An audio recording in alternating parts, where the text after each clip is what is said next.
Now, it sometimes happens in a congregation right before the period you are about to enter, candidating week, that some people tend to get a little anxious, a little worried that this might happen and that might happen. And I wanted to assure everybody that everything is going to work out beautifully. And you are going to have a wonderful, fulfilling experience, and you are going to be as happy as pigs in mud. This is a very special time for this congregation. And I looked for some words that might describe the uniqueness of times like this. And so I used the latest technology, ChatGPT or something like that. I'm almost to the point where I'm trying to get it to write my sermons. I haven't quite talked it into that yet. It needs some refinement, but I'm working on it. But anyway, I looked up what are the words for time that are used in French, Hebrew, Danish, Swedish, and various African languages.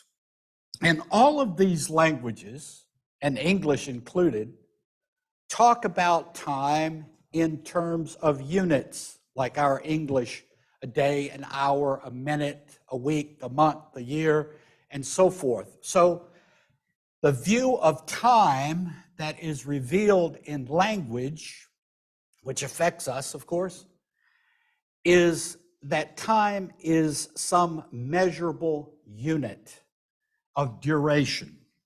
And then I remembered way back in my seminary days that I had learned to work a word from Greek, Koine Greek, Common Greek, and Classical Greek that had a special feeling for the nuances of time. The ancient Greeks had a variety of words to describe time. One of them was chronos, from which we get chronology. This is the Greek word for time in the sense of linear time. One moment follows another, one day follows another, and so forth. And then there was a word from which we take epoch, which was a special period that had certain important characteristics. There was another word, eon, which refers to an age or an era. But there's also, apart from several other words that denote or talk about time, there is a Greek word called kairos. This word refers to a specific moment in time, an opportune moment, rather than the general passage of time. There are many words in classical Greek that describe time, but kairos is one of the most unique, and unique among the languages of the world. We have an intuitive grasp of the fact that we experience time differently. The birth of a child, the graduation of a child or grandchild, the birth of a grandchild, the marriage of someone, the coming together, someone joining a congregation and making a commitment to be a part of it. We sense that something momentous or a little bit momentous is happening in that moment that distinguishes it from just the mere duration of time. I'd like to focus a bit on this word kairos. It is often used in contrast with chronos, the mere duration of time. Kairos can mean a specific period of time of our lives that presents a special opportunity that is particularly pregnant with meaning and possibilities, favorable or significant. It suggests that there are moments in our duration that are special and potentially profound in their potential impact on us. And the word kairos also emphasizes that this opportunity which may emerge is fleeting, and its unique possibilities may not last. Kairos also implies the importance of action or reaction or response to this great opportunity that comes our way. Martin Luther King Jr., who was steeped in the literature of the New Testament, knew very well about this word kairos, and it permeated his writing and thinking. When he talked about the fierce urgency of now, the importance of acting now to create something important, the word kairos was behind that. Overall, the word kairos emphasizes the idea that particular moments of our individual and collective life can be inordinately significant, promising, fortuitous, with the corresponding notion of recognizing that opportunity and seizing the moment. There are times when things come together and coalesce, and the possibility of creating something new and novel or momentous occurs. This congregation right now is at its kairos moment. Let me show you why I believe that is true. You have spent 3 years getting your organizational house in order, and to some extent your financial house in order, but more importantly, your organizational house in order. And so what that means is that the probability of you having problems or conflict or confusion have gone down radically.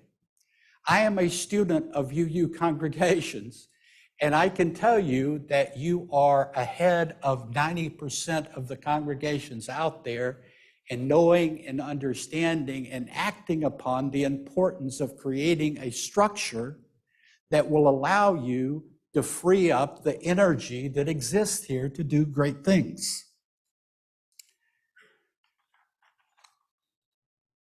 Secondly, the time is ripe for your presence and influence here in Winston-Salem to expand. Why do I say that? Well, I say it because my eyes are open. I've seen the people come in here. I've seen new people come in here with new energy. I've seen a sense of cohesiveness and excitement prevail. Many people are showing up at your door and are liking the fellowship they find here. Don't believe me? Walk down the hall and look at the articles written by new members, and they will tell you how much they love you and being here and love what you have given them. I could also say that this is due to the fact that there's a strong flow of people coming to the state of North Carolina. This state is third behind Texas and Florida in terms of the number of people who are coming into the state. So your state is increasing in size. And I think you're much better than Florida and Texas.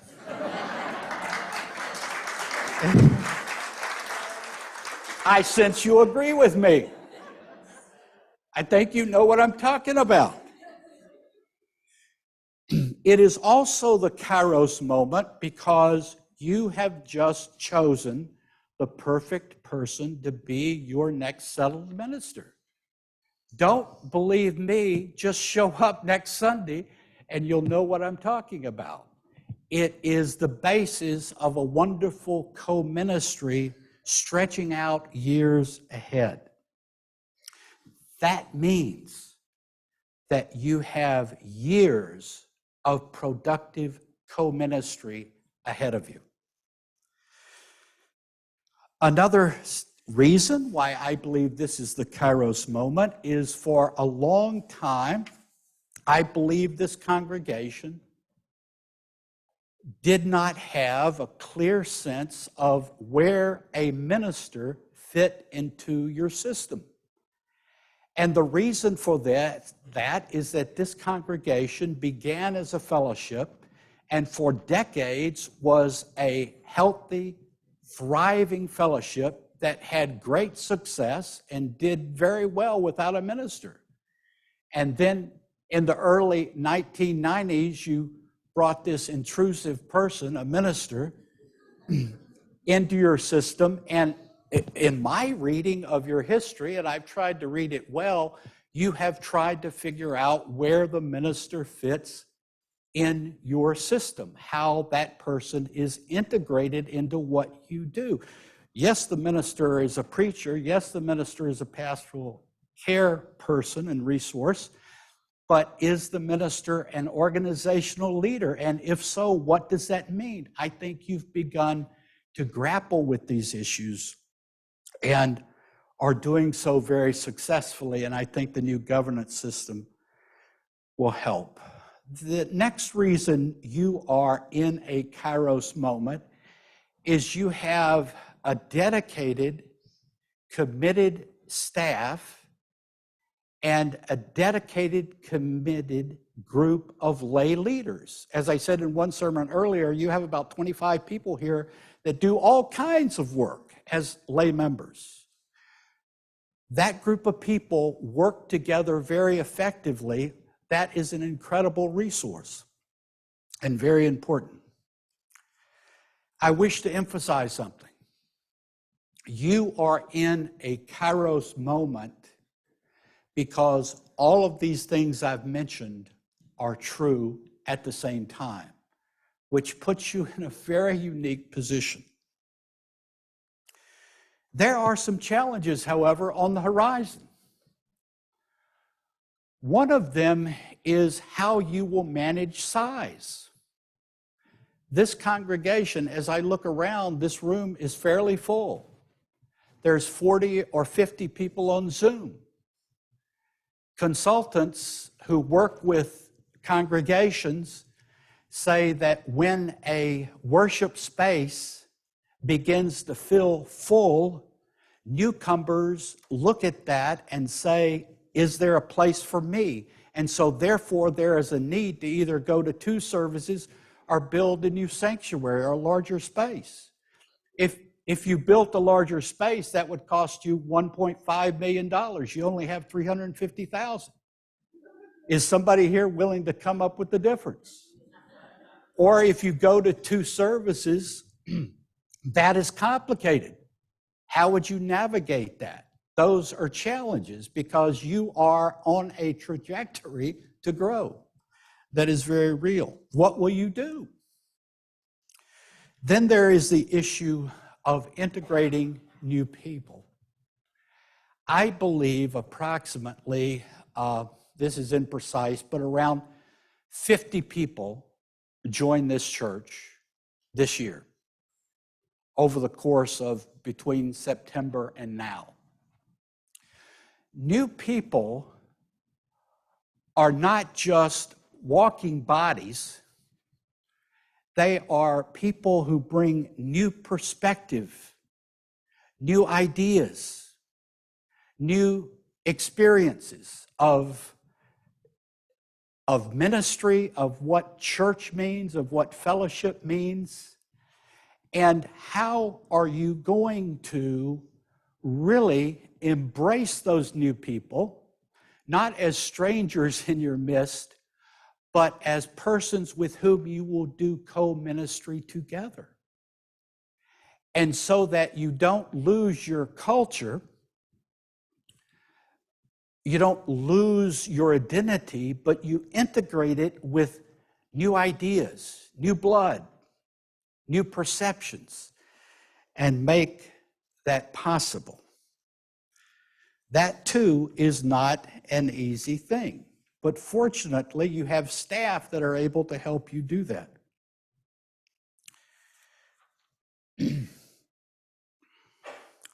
At the core of the integration of new people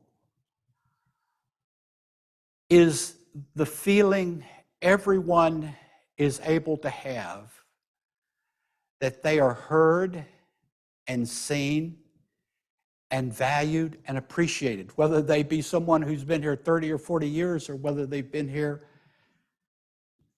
2 weeks. And how do you do that? There is a book written by a scholar who thought about the subject for a very long time, did immense amount of research.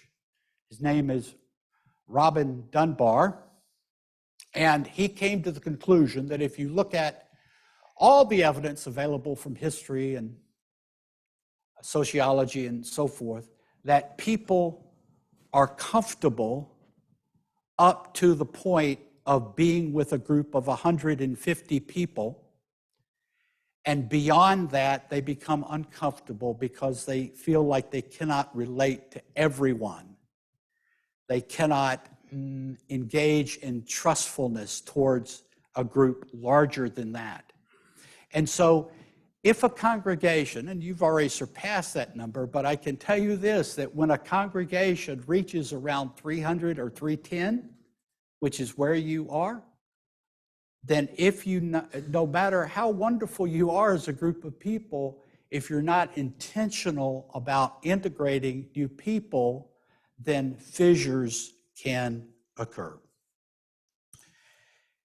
And a final challenge on the horizon would be, I think, how do you avoid regression to the way things have always been done?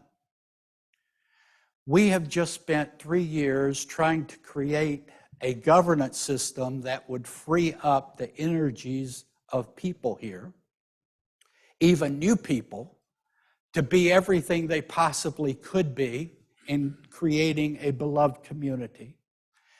But all of those actions take place in the context of a group of people who have been building a certain kind of culture for 70 years. And so it is very easy for people to slide back into doing what has always been done and what seems like the natural thing to do, but which is not necessarily in harmony with the structure and the system you have created. Once again, awareness and intentionality are the key. Regardless of the challenges you face, I know you can succeed and flourish, and I know you will. I know that based on everything I have experienced about you, based on every interaction I've had with lay leaders of this congregation. But make no mistake, the stars have aligned. This is your Kairos moment,